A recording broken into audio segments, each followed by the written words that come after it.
जलियांवाला बाग में general Dyer की क्रूरता को देखने के लिए 12 साल के भगत सिंह 12 मील पैदल चलकर जलियांवाला बाग पहुंचे और वहां कसम खाई कि इन अंग्रेजी दरिंदों को इस मातृभूमि से उखाड़ फेंकेंगे।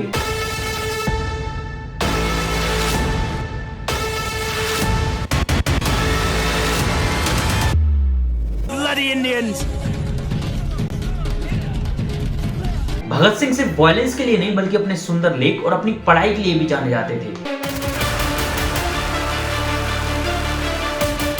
भगत सिंह कहते थे कि अगर आजादी से पहले मेरी शादी हुई तो मौत ही मेरी दुल्हन होगी। आज इस वीडियो में हम जानेंगे शहीद आजम भगत सिंह के बारे में और ये वीडियो YouTube पर डले तमाम वीडियो से काफी अलग होने वाली है। अगर आप जानना चाहते हैं तो बस वीडियो के लास्ट तक बने रहिए और कमेंट बॉक्स में एक बार शहीद आजम भगत सिंह के लिए इंकलाब जिंदाबाद जरूर लिखिए।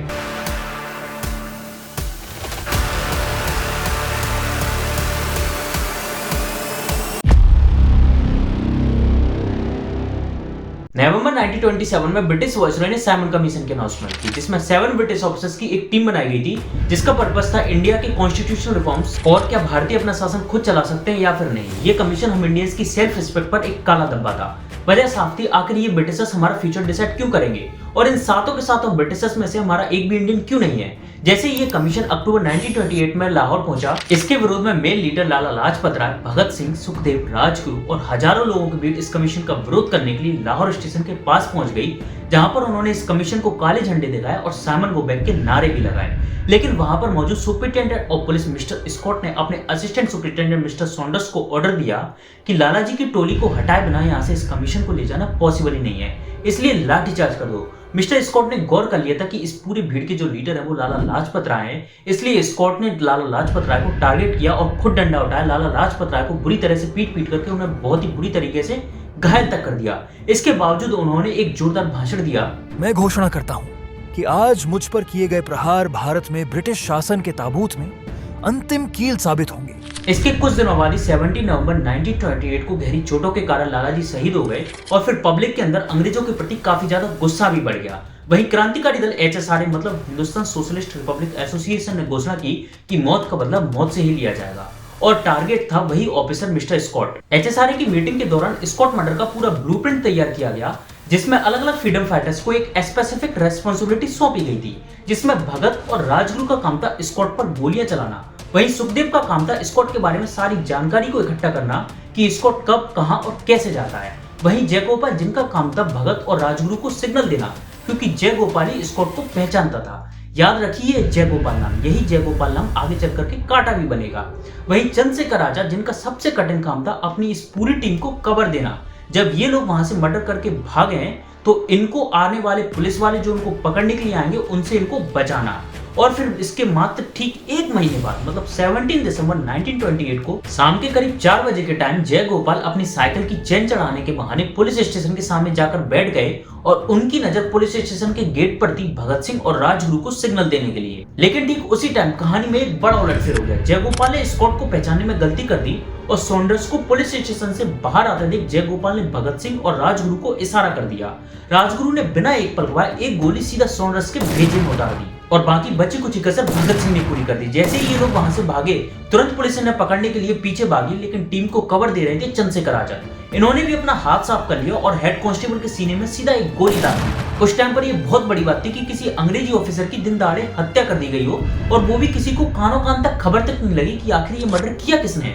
अगले दिन सुबह लाहौर की दीवारों पर कुछ पोस्टर लगे मिले और उन पर लिखा था कि लाला जी की मौत का बदला ले लिया गया है। HSRA पार्टी ने इस पूरे इंसिडेंट की जिम्मेदारी ली। इससे पूरे देश भर में खुशी की लहर दौड़ बैठी कि आखिर कोई तो है जिन्होंने बदला लिया हो। इसके बाद पूरे लाहौर में नाकाबंदी कर दी गई, कोई भी व्यक्ति लाहौर से बाहर तक नहीं जा सकता था। और यहीं से चालू हुई इतिहास की सबसे इंटरेस्टिंग फरारी। भगत सिंह और राजगुरु को आजादी की लड़ाई को जिंदा रखने के लिए लाहौर से बाहर निकलना ही था।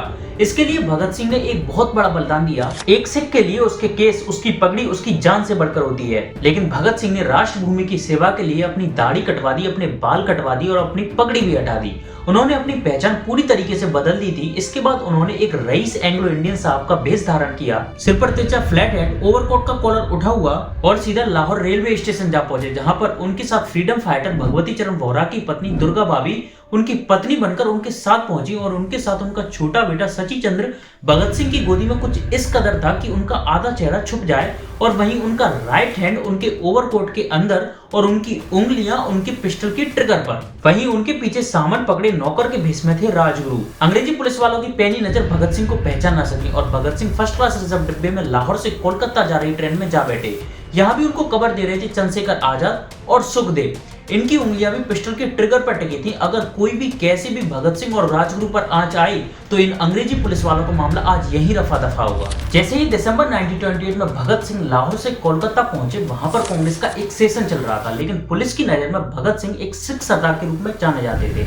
लेकिन उन्होंने अपना बिल्कुल लुक चेंज कर लिया और वह चोरी चुपके इस चीज की मदद से वह उस कांग्रेस के सेशन में चले गए। लेकिन वहां पर कांग्रेस के पुराने नेता मोतीलाल नेहरू ने एक डोमिनेंट स्टेटस की मांग की, मतलब आधी आजादी। मानो भारत एक घर है और उस घर के अंदर के फैसले तो इंडियन ले सकेंगे, लेकिन उस घर के बाहर के फैसले, जितने भी बड़े फैसले होंगे वो ब्रिटिशर्स लेंगे, जैसे इंडियन आर्मी या फॉरेन अफेयर जैसे कुछ फैसले। लेकिन सुभाष चंद्र बोस और पंडित नेहरू अपने पिता के अपोजिट खड़े हुए और इस डोमिनेंट स्टेटस का विरोध करने लगे। उन्होंने पूर्ण स्वराज की मांग की और वह इस बात पर अड़ गए कि चाहिए तो सिर्फ और सिर्फ पूर्ण स्वराज, अन्यथा डोमिनेंट स्टेटस की कोई बात ही नहीं होगी। लेकिन महात्मा गांधी ने इसी बीच एक समाधान निकाला। उन्होंने कहा कि हम ब्रिटिशर्स को 1 साल का अल्टीमेटम देंगे, अगर उन्होंने हमारी ये शर्त नहीं मानी उसके बाद हम पूर्ण स्वराज की मांग करेंगे। लेकिन भगत सिंह ये सारी बातें सुन रहे थे। उन्हें लगा कि कांग्रेस ने 1927 में मद्रास में पूर्ण स्वराज की मांग की थी, लेकिन अब वही कांग्रेस इस बात से पीछे हट रही है और अब डोमिनेंट स्टेटस की मांग कर रही है। ये तो अंग्रेजी हुकूमत से डरना हुआ ना।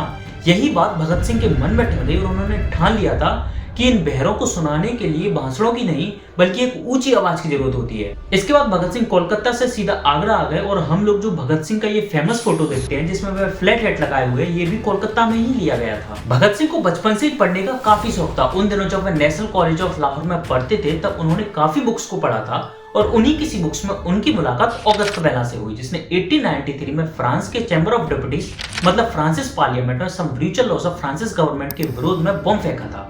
इस बम का मकसद किसी को मारना या चोट पहुंचाना नहीं था, बल्कि सोई हुई सरकार को जगाना था। इसके बाद उन्होंने जज के सामने अपना बयान भी दिया था कि इन बहरों को जगाने के लिए ऊंची आवाज की जरूरत होती है। ये बात भगत सिंह के दिमाग में बैठ चुकी थी। उन दिनों देश भर में बढ़ते यूथ रिवॉल्यूशन को देख ब्रिटिश गवर्नमेंट ने 2 ब्रूचल लॉस को पास करने का मन बनाया। पहला पब्लिक सेफ्टी बिल, मतलब किसी भी भारतीय को सिर्फ और सिर्फ शक के आधार पर जेल भेजा जा सकता था। दूसरा ट्रेड डिस्प्यूट बिल, मतलब मजदूरों के स्ट्राइक करने और अपने राइट के लिए लड़ने के हक को खत्म करना। जैसे ही ये बात एचएसआर पार्टी को पता लगी, भगत सिंह के मन में सबसे पहले वही फ्रांसिस पार्लियामेंट वाला केस याद आया। उन्होंने एचएसआर पार्टी के सामने अपने पॉइंट्स रखे और उन्होंने सबसे पहला पॉइंट ये रखा कि सेंट्रल असेंबली में बॉम्ब ब्लास्ट किया जाएगा और वो भी ऐसी जगह बॉम्ब ब्लास्ट किया जाएगा जिससे किसी की मौत ना हो। इस बात से commander in chief of HSR मतलब चंद्रशेखर आजाद सहमत हो गए। लेकिन वहीं भगत सिंह ने अपना दूसरा पॉइंट ये रखा कि असेंबली में बॉम्ब ब्लास्ट उसी दिन किया जाएगा जिस दिन ये दोनों बिल पास किए जाएंगे। उसके साथ साथ जो भी असेंबली में बॉम्ब ब्लास्ट करने के लिए जाएगा उसको अपनी वहां पर गिरफ्तारी देनी होगी। लेकिन पंडित जी इस बात से सहमत नहीं हुए। आजाद का कहना यह था कि असेंबली में बॉम्ब फेंककर वहां से भाग जाना ही सही होगा। लेकिन भगत सिंह ने समझाया कि गिरफ्तारी देना इसलिए जरूरी है क्योंकि आजादी कुछ लोगों के प्रयास करने से नहीं आएगी, बल्कि आजादी तब आएगी जब इस देश के हर भारतीय के अंदर आजादी की आग लगेगी और उसके साथ साथ इस देश का हर भारतीय आजादी के लिए लड़ेगा। अगर हम गिरफ्तारी देंगे तो हमारे बट्स, हमारा माइंडसेट और हमने जो किया है वो सब कई न्यूज़पेपर और कई मैगजीन्स में छपेगा। इससे आप भारतीय के अंदर आजादी की आग लगेगी और वह भी आजादी के लिए लड़ेगा। और फिर पंडित जी इस बात पर भी सहमत हो गए। लेकिन भगत सिंह का तीसरा और आखिरी पॉइंट ये था कि असेंबली में बॉम्ब ब्लास्ट करने के लिए मैं खुद जाऊंगा। इस बात पर चंद्रशेखर आजाद भड़क उठे। उन्होंने साफ कह दिया था कि असेंबली में बॉम्ब ब्लास्ट करने के लिए सुखदेव और बटुकेश्वर दत्त जाएंगे। आजाद को इस बात का डर था कि असेंबली में भगत सिंह गए तो वहां पर उनको अपनी गिरफ्तारी देनी होगी और गिरफ्तारी देने के बाद ये ब्रिटिशर सॉन्डर्स केस जरूर ओपन करेंगे और उस सॉन्डर्स केस में भगत सिंह को फांसी भी हो सकती है। लेकिन भगत सिंह का कहना यह था कि सॉन्डर्स केस तो जब ओपन होगा जब उनके पास कोई सबूत होगा, कोई गवाह होगा। लेकिन अगर उनके पास कुछ होगा ही नहीं तो फिर सॉन्डर्स केस कैसे ओपन होगा, क्योंकि अभी तक सॉन्डर्स केस के अपराधी कोई भी पकड़ा नहीं गया था। दूसरी चीज ये भी थी कि चंद्रशेखर आजाद के बाद भगत सिंह ही एकमात्र ऐसे लीडर थे जो एचएसआर पार्टी को ठीक से लीड कर सकते थे। वहीं सुखदेव का कहना यह था कि असेंबली में मैं और भगत जाएंगे क्योंकि भगत ही हैं जो कोर्ट में अपनी बात अच्छे से रख सकते हैं। इसके साथ साथ वह इन ब्रिटिशर से इंग्लिश में भी बात कर सकते हैं। भगत सिंह के वर्ड्स हमेशा से ही लोगों को प्रभावित करते थे। लेकिन इसके बाद चंद्रशेखर आजाद ने अपना फाइनल डिसीजन सुनाया। उन्होंने कहा कि असेंबली में भगत सिंह और बटुकेश्वर दत्त जाएंगे। सुखदेव इसलिए नहीं जाएंगे क्योंकि भगत सिंह के बाद सुखदेव इस पार्टी को लीड करेंगे। और फिर 8 अप्रैल 1929 को वॉइसरॉय सेंट्रल असेंबली में बिल पास करने ही वाले थे। ठीक उसी टाइम भगत सिंह और बटुकेश्वर दत्त ने बॉम्ब ब्लास्ट कर दिया। इसके बाद भगत सिंह ने अपनी पिस्टल निकाली और 2 राउंड हवा में फायर कर दिए। वहीं दूसरी तरफ बटुकेश्वर दत्त ने कुछ पर्चे निकाले और हवा में फेंकने लगे, जिन पर इंग्लिश में लिखा था Hindustan republic socialist association to make the deaf hear a loud voice is necessary, मतलब बहरों को सुनाने के लिए ऊंची आवाज की जरूरत होती है। और फिर वह इंकलाब जिंदाबाद और साम्राज्यवाद का नाश हो इसके नारे लगाने लगे। और फिर British police officer John Paul और उनके सैनिक उन्हें अरेस्ट करने के लिए आए। भगत सिंह ने अपनी पिस्टल टेबल पर रख दी। उसके बाद उन दोनों ने अपनी अपनी गिरफ्तारी दे दी। बॉम्ब ब्लास्ट से लेकर उनकी गिरफ्तारी तक दोनों के पास इतना टाइम था कि दोनों वहां से आसानी से भाग सकते थे, लेकिन दोनों ने अपनी गिरफ्तारी जानबूझ करके दी। उनकी गिरफ्तारी के ठीक एक हफ्ते बाद मतलब 15 अप्रैल 1929 को पुलिस ने लाहौर की बॉम्ब फैक्ट्री पर छापा मारा, जहां से उन्होंने सुखदेव, जयगोपाल, किशोरीलाल और फरीदाबाद घोष जैसे लोगों को गिरफ्तार कर लिया। फरीदाबाद घोष ये वो शख्स था जिसने बाकी फ्रीडम फाइटर्स को बॉम्ब बनाना सिखाया था।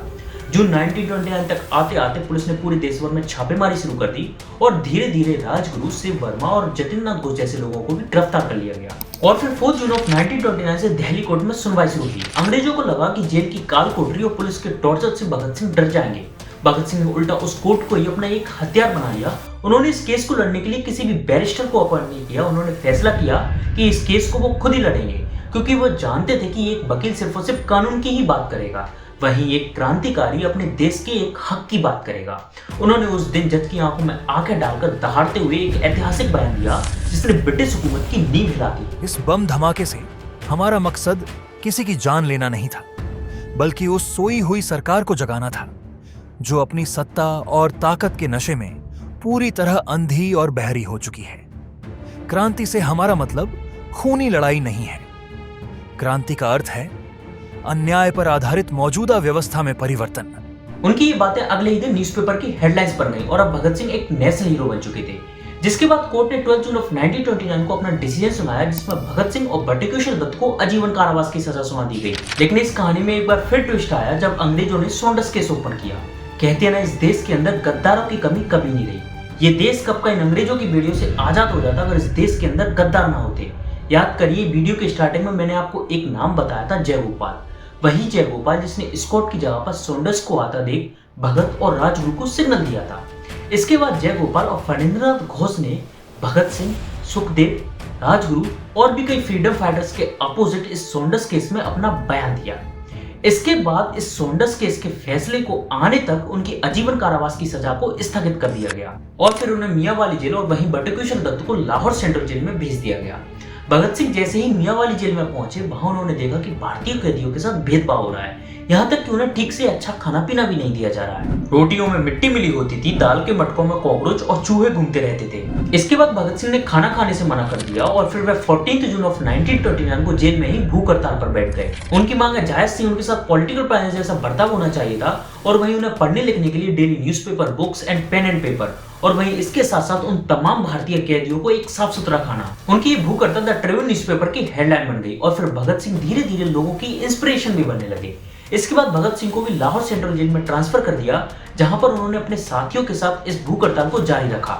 इसके बाद ब्रिटिशर्स ने उनकी भूख हड़ताल को तोड़ने के लिए लाख प्रयास किए। कभी उनके हाथ पैर बांधकर उन्हें पीट पीट कर उनकी नाक में लेजम की नाली डालकर दूध पिलाते थे, लेकिन एक भी फ्रीडम फाइटर्स ने अपने अंदर एक बूंद तक नहीं जाने दी। इस भूख हड़ताल के 63वें दिन उनके साथी और इस देश के वीर सपूत जतिननाथ दास शहीद हो गए। इसके बाद देश भर में जगह जगह प्रदर्शन होने लगे और फिर आखिरकार ब्रिटिश हुकूमत को 5 अक्टूबर 1929 को भगत सिंह के आगे झुकना ही पड़ा। उनकी सारी शर्तें मानना पड़ी। पूरे 114 डेज तक चली इस भूख हड़ताल में भगत सिंह और उनके साथियों का काफी ज्यादा वेट लॉस हो गया।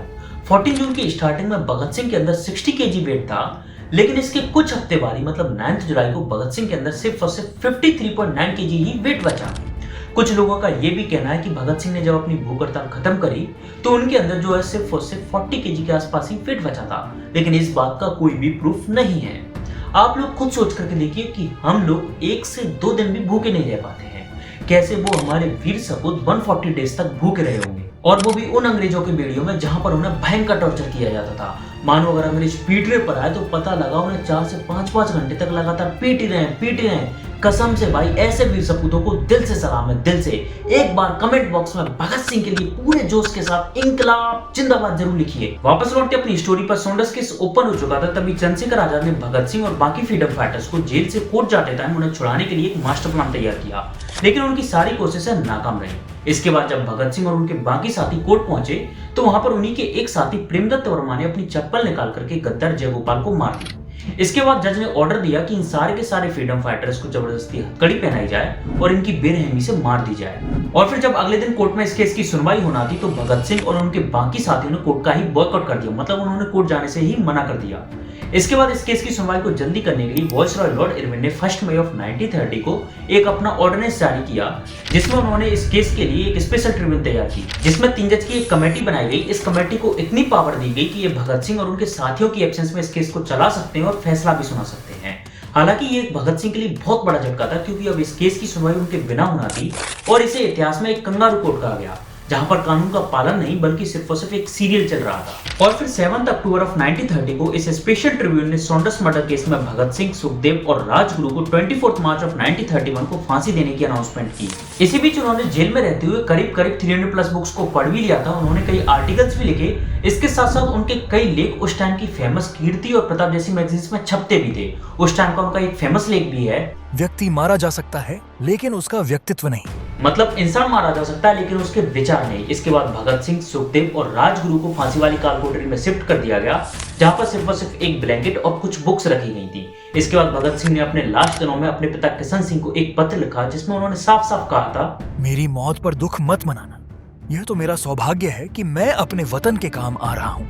उन दिनों भगत सिंह ने जेल में रहते हुए अपनी एक फेमस बुक भी लिखी थी, वाई आई एम अथिस्ट, मतलब मैं नास्तिक क्यों हूँ। आपको ये बात जानकर हैरानी होगी कि भगत सिंह को ईश्वर के प्रति कोई आस्था नहीं थी। I recommend you please read this book. 3 मार्च 1931 को भगत सिंह आखिरी बार अपने पूरे परिवार से मिले, जहां पर उनके दादा दादी, उनके माता पिता, उनकी दोनों चाची और उनके भाई बहन भी मौजूद थे।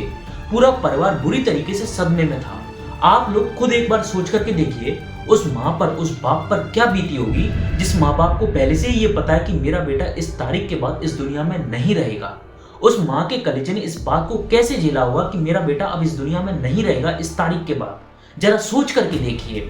लेकिन आखिरी बार जब वह अपनी माँ से मिले, सबसे लास्ट में तो उन्होंने अपनी माँ से कहा, माँ मेरी लाश को लेने तू मत आना बल्कि कुलबीर को भेजना। वो इसलिए क्योंकि अगर तू आएगी तो मेरी लाश को देख करके तू रो पड़ेगी और फिर ये सारे लोग क्या कहेंगे कि भगत की मां रो रही है। उन दिनों भगत सिंह ने अपने दोनों छोटे भाई कुलबीर सिंह और कुलतार सिंह को पत्र लिखा था, लेकिन जब उन्हें फांसी दी जाने वाली थी तो उससे ठीक टाइम पहले जेलर उन्हें बुलाने के लिए आया। तब भगत सिंह लेनिन की जीभ नहीं पढ़ रहे थे। उन्होंने उस जेलर से कहा, रुको, क्या तुम्हें दिख नहीं रहा कि एक क्रांतिकारी दूसरे क्रांतिकारी से मिल रहा है? इसके बाद उन्होंने उस बुक को पढ़ा और फिर सुखदेव और राजगुरु के साथ वह वहां से चल दिए। फांसी की खबर सुनकर देश भर में जगह जगह प्रदर्शन होने लगे। ब्रिटिशर्स को डर लगने लगा कि कहीं ये फांसी कैंसिल हो जाए। इसकी वजह से उन्होंने इस डेट से पहले ही, मतलब 23 मार्च 1931 को शाम के करीब 7:30 बजे के टाइम पर हमारे तीनों वीर सपूत को फांसी की सजा दे दी। लेकिन फांसी का भी एक रूल है कि फांसी कभी भी शाम के टाइम नहीं दी जाती, बल्कि फांसी हमेशा सुबह के टाइम दी जाती है। लेकिन ब्रिटिशर्स की बेशर्मी यहाँ भी नहीं रुकी। उन्होंने हमारे तीनों वीर सपूतों की बॉडी को उतारा और उस बॉडी के टुकड़े टुकड़े करके उसे बोरे में भर के जेल की पिछली दीवार को तोड़ करके सतलुज नदी के किनारे ले गए, जहां पर उन्होंने मिट्टी का तेल डाल करके उस बॉडी को जला दिया। गांव वालों को इस बात की खबर लग गई। गांव वालों के आता देख ब्रिटिशर्स उस बॉडी को अधजला छोड़ करके वहां से भाग गए और फिर उनके पूरे परिवार और इस पूरे देश ने उनका विधि पूर्वक अंतिम संस्कार किया।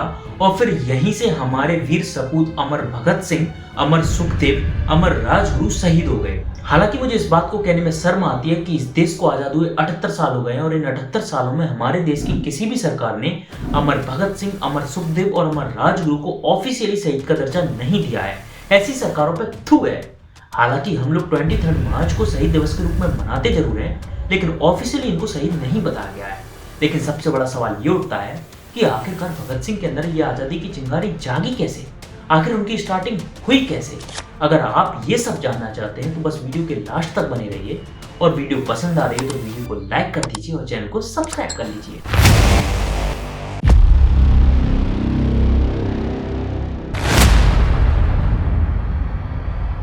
भगत सिंह ये सिर्फ एक नाम नहीं था, बल्कि उस खानदान का अंश था जहां पर मरना तो मंजूर था लेकिन झुकना नहीं।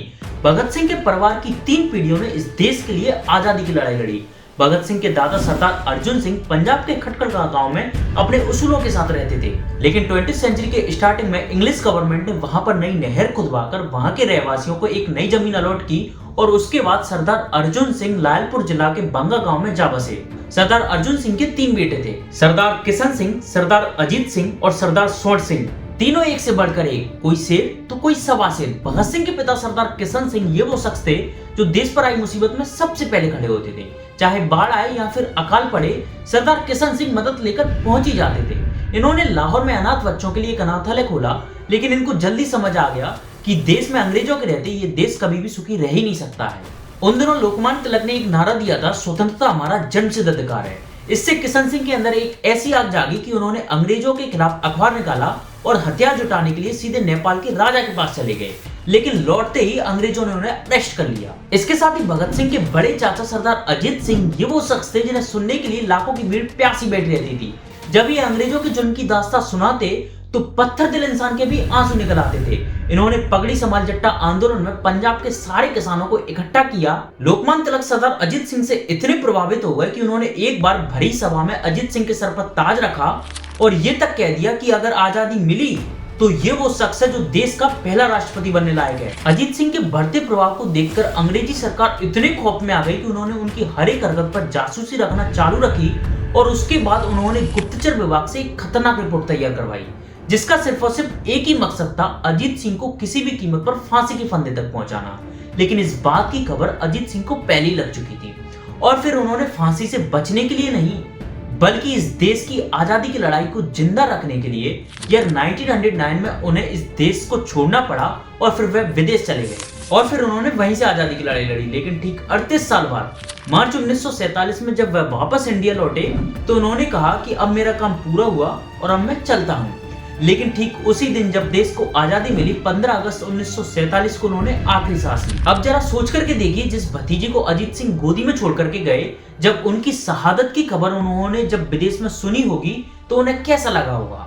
लेकिन इस परिवार की दूसरी सबसे बड़ी कुर्बानी दी भगत सिंह के छोटे चाचा सरदार स्वर्ण सिंह ने। सरदार स्वर्ण सिंह के जब दोनों भाई जब जेल में थे तब उन्होंने घर घर जाकर रिवॉल्यूशनरी बुक्स को बांटा, जिसके कारण अंग्रेजों ने उन्हें अरेस्ट कर लिया और उन्होंने जेल में खूब जुल्म ढहाया।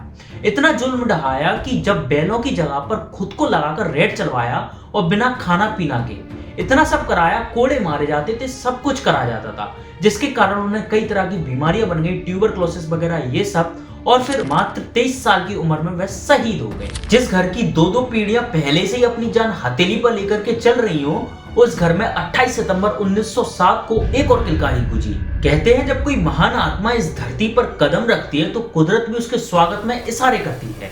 इत्तेफाक देखिए, ठीक उसी दिन जब उस बांगा गांव के उस घर में भगत सिंह ने अपनी पहली सांस ली तो उसी दिन उनके पिता किशन सिंह और चाचा सरदार स्वर्ण सिंह जेल से रिहा हो गए। सच तो यह है कि ये कोई इत्तेफाक नहीं है, बल्कि ये भगत सिंह की पहली आजादी थी जो उन्होंने पैदा होते ही अपने परिवार वालों को तोहफे में दी थी। एक तरफ दोनों शेर जैसे बेटों की घर वापसी और वहीं दूसरी तरफ गोद में चांद जैसा पोता दादी जय कौर की आंखों में खुशी के आंसू आ गए और उनके मुंह से सिर्फ एक ही लफ्ज निकला, ये तो मेरा भांगो वाला है। भांगो वाला मतलब भाग्यशाली, और यहीं से उस बच्चे का नाम पड़ गया भगत सिंह। भगत सिंह के चेहरे पर बचपन से ही एक अलग ही तेज था। उनके बचपन का एक किस्सा भी है। जब वह 2.5 से 3 साल के थे तो वह अपने पिताजी के साथ खेत पर गए, जहां पर एक नया बाग लग रहा था। उन्होंने आम के पेड़ रोपे जाते देखे तो भगत सिंह भी छोटे छोटे तिनके जमीन में रोपने लगे। जब उनके पिताजी ने उनसे पूछा कि भगत ये क्या कर रहे हो, तो भगत सिंह ने तुतलाते हुए जवाब दिया, क्योंकि भगत सिंह की एज उस टाइम पर इतनी कम थी कि वह ठीक से बोलना तक भी नहीं जानते थे। उन्होंने कहा कि पिताजी मैं इसमें बबूके बो रहा हूँ। बबूके मतलब बंदूकें। ये कोई ताज्जुब की बात नहीं थी। आप खुद सोच करके देखिए, जिस बच्चे के बड़े चाचा देश निकालो झेल रहे हो और वहीं छोटे चाचा 23 साल की उम्र में शहीद हो गए हो, अगर उस खानदान का बच्चा 2.5 साल की उम्र में बंदूकें बोने की बात करे तो इसमें क्या ताज्जुब है। ये तो खून का असर है साहब। भगत सिंह अपने दोनों ही चाचाओं से बड़े ही प्रभावित थे। वे अक्सर अपनी दोनों चाचियों के पास बैठते और उनकी आंखों में आंसू देखकर बड़े ही आत्मविश्वास के साथ कहते, चाची आप बिल्कुल भी फिक्र ना करें, मैं अंग्रेजों से बदला लेकर और इस देश को आजाद कराकर बड़े चाचा को वतन वापस लाऊंगा और वहीं छोटे चाचा का बदला भी लूंगा। उन्होंने 4th क्लास तक आते आते अपने चाचाओं के कई साहित्य और वहीं 50 से ज्यादा बुक्स को पढ़ तक लिया था। भगत सिंह के दादा उनकी पढ़ाई लिखाई का पूरा ध्यान रखते थे। एक दिन जब भगत सिंह का जनेऊ संस्कार हुआ तो उनके दादा अर्जुन सिंह ने भगत सिंह और उनके बड़े भाई जगत सिंह को दोनों भुजाओं में उठा करके एक अनाउंसमेंट किया कि आज से मैं अपने दोनों पोतों को इस राष्ट्र भूमि की सेवा में समर्पित करता हूँ। हालांकि उनके बड़े भाई जगत सिंह की डेथ 11 साल की उम्र में ही हो गई, लेकिन कहानी में असली मोड़ आया 13 अप्रैल 1919 को। वैसाखी का वो दिन था और जलियांवाला बाग में करीब करीब 20,000 लोग अपना रोलेट एक्ट के विरोध में शांतिपूर्वक आंदोलन करने के लिए इकट्ठा हुए थे। लेकिन तभी वहां पर एंट्री होती है जनरल डायर की। कसाई डायर ने बिना कुछ सोचे समझे सीधा फायर का ऑर्डर दे दिया।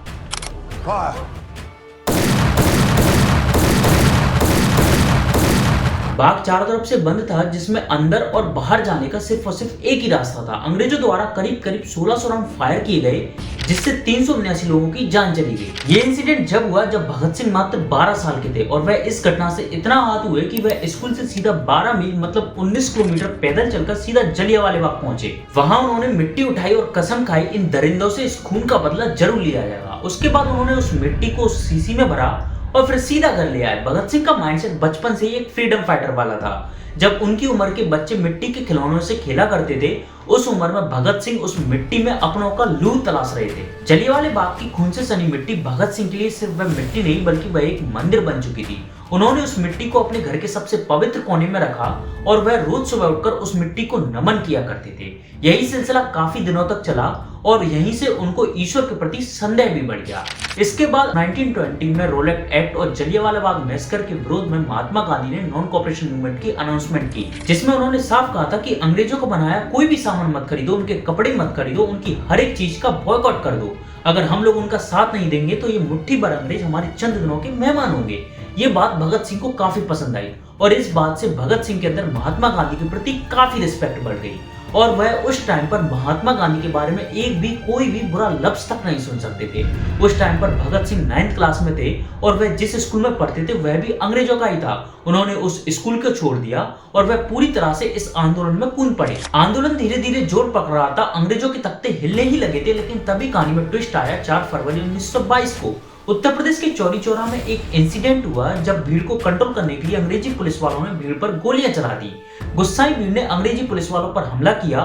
पुलिस वाले पुलिस स्टेशन में छुप गए, लेकिन गुस्साई भीड़ ने उस पुलिस स्टेशन को चारों तरफ से घेर लिया और उसमें आग लगा दी। उस पुलिस स्टेशन में अंदर जिंदा 22 से 23 पुलिस वालों की मौके पर ही मौत हो गई। 1-2 ऐसे इंसिडेंट और हुए जिसके बाद गांधी जी ने तुरंत इस आंदोलन को वापस ले लिया, लेकिन ये फैसला भगत सिंह को पसंद नहीं आया। उनका भी सोचना सही था कि आखिर इन अंग्रेजी लोगों ने हमारे कितने ही इंडियंस को फांसी की सजा दे दी, कितने ही इंडियंस को इन्होंने जेल में ही मार दिया। ये अंग्रेजी लोग हमारे इंडियंस को डॉग से कंपेयर करते हैं। मूवी थिएटर में तब साफ लिखा होता था कि dogs and Indians are not allowed. तो फिर इन लोगों की जान चली भी गई तो क्या हुआ? इसकी वजह से आंदोलन तो स्थगित नहीं करना चाहिए था ना। देश की आजादी बड़ी थी या फिर अंग्रेजों लोगों की जान?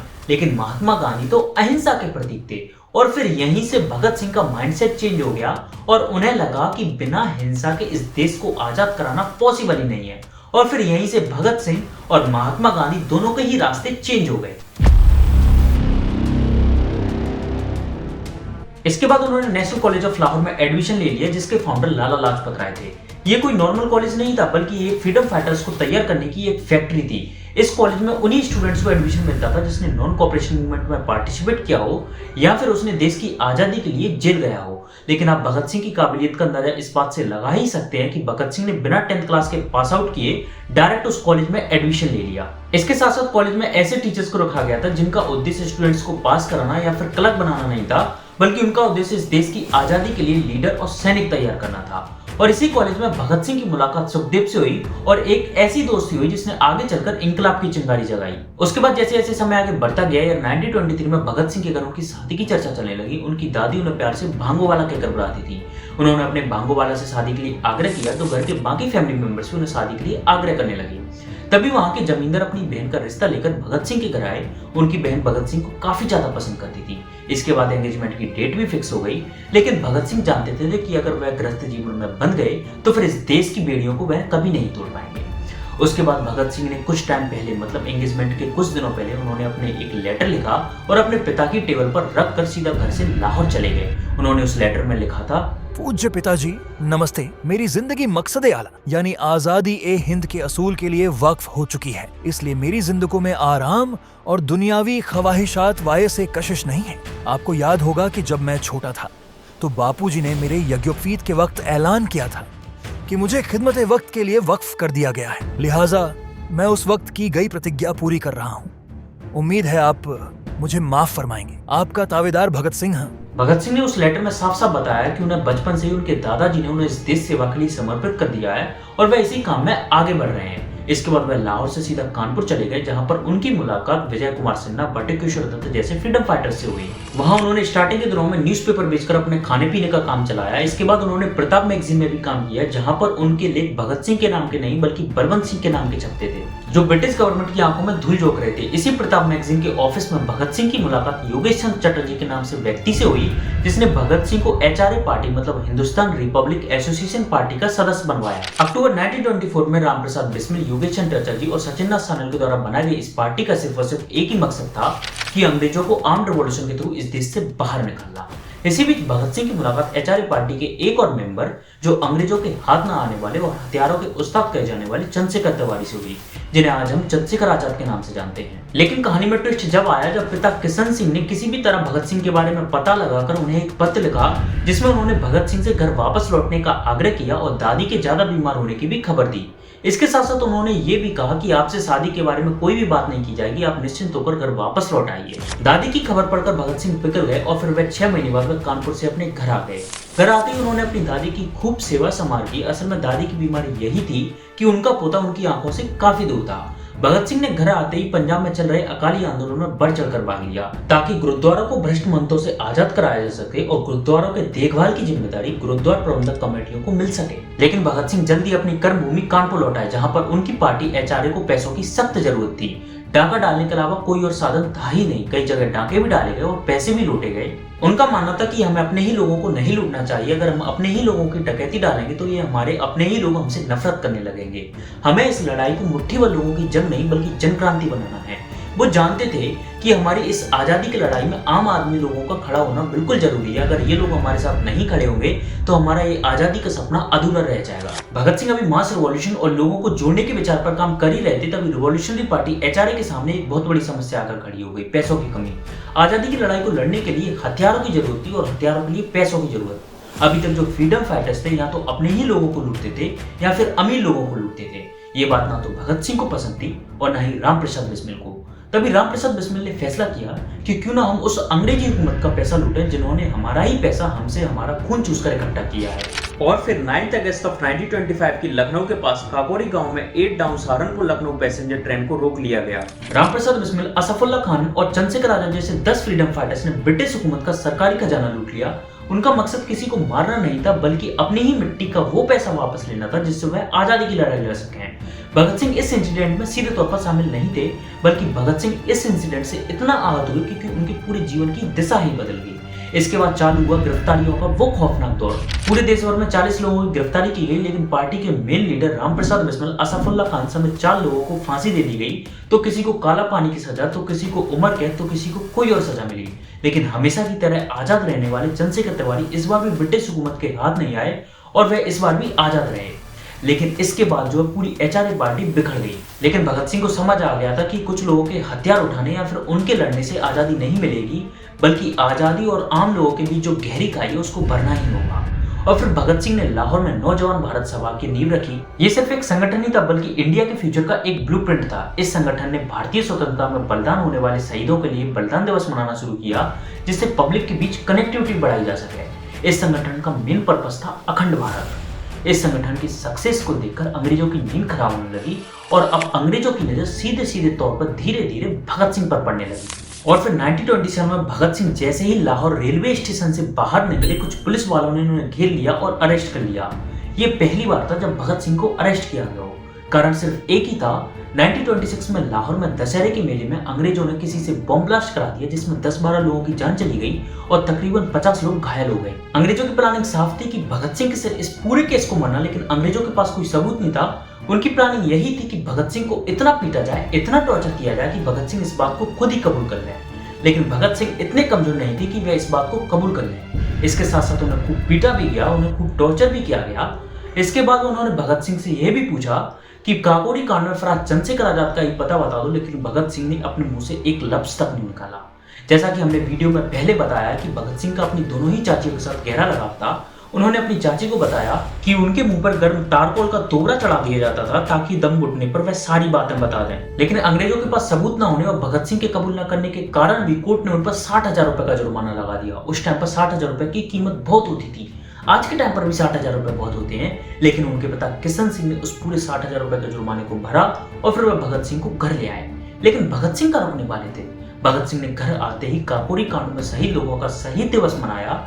उस टाइम पर शहीद दिवस मनाना तो बहुत दूर, शहीदों के नाम पर कोड़े मारे जाते थे। लेकिन इसके बाद जो उनके पिता ने उन्हें डेयरी खुलवा दी, लेकिन डेयरी पर जो टाइम से दूध न पहुंचने के कारण उनके ग्राहक मिट गए और फिर वह डेयरी भी बंद हो गई और फिर वह यहीं से भगत सिंह जो है वो पूरी राष्ट्रभूमि की सेवा में समर्पित हो गए। सितंबर 1928 में दिल्ली के तुगलक किले में रिवॉल्यूशनरी पार्टी की मीटिंग हुई, जिसमें पंजाब, बिहार, उत्तर प्रदेश और राजपूताना के कई क्रांतिकारी आए हुए थे। लेकिन commander in chief of HRA मतलब चंद्रशेखर आजाद इस मीटिंग में किसी कारणवश शामिल नहीं हो सके। उन्होंने अपना एक लेटर भेजा जिसमें उन्होंने कहा कि इस मीटिंग में जो भी डिसाइड होगा वो उन्हें मान्य होगा। लेकिन उनकी एब्सेंट में इस पार्टी को लीड कर रहे थे भगत सिंह। इस मीटिंग में डिसाइड किया गया कि एचआरए पार्टी का नाम बदलकर एचएसआरए रखा जाएगा, मतलब Hindustan socialist Republic association. Socialist मतलब एक ऐसा भारत जहां कोई भी किसी का शोषण न करे। इस मीटिंग में क्रांति को एक नया नाम और एक नया जोश और एक नई दिशा दी। इसके बाद वही नवंबर 1927 में ब्रिटिश गवर्नमेंट ने साइमन कमीशन की अनाउंसमेंट की। उसके बाद ये कमीशन फरवरी 1928 में बॉम्बे पहुंचा and then Lahore and then Lala Lajpat Rai ji की डेथ। उसके बाद सॉन्डर्स मर्डर केस हुआ या फिर कहें तो Lahore conspiracy case and then central assembly bomb blast and then hunger strike and then फांसी। आपने ये सारी चीजें वीडियो के स्टार्टिंग में देखी हैं। आई होप आपको सारी चीजें अच्छे से क्लियर हुई होंगी और आपको सारी चीजें अच्छे से समझ भी आई होंगी। और हाँ, कमेंट बॉक्स में बताइए कि आखिर आपको भगत सिंह की इस स्टोरी में आपको कौन सा मूवमेंट जो है सो सबसे ज्यादा इंस्पायर किया उस मूवमेंट ने आपको, और वो मूवमेंट आपको सबसे ज्यादा अच्छा लगा। और हाँ, ऐसे ही वीडियोस के लिए वीडियो को लाइक कर दीजिए और चैनल को सब्सक्राइब भी कर लीजिए।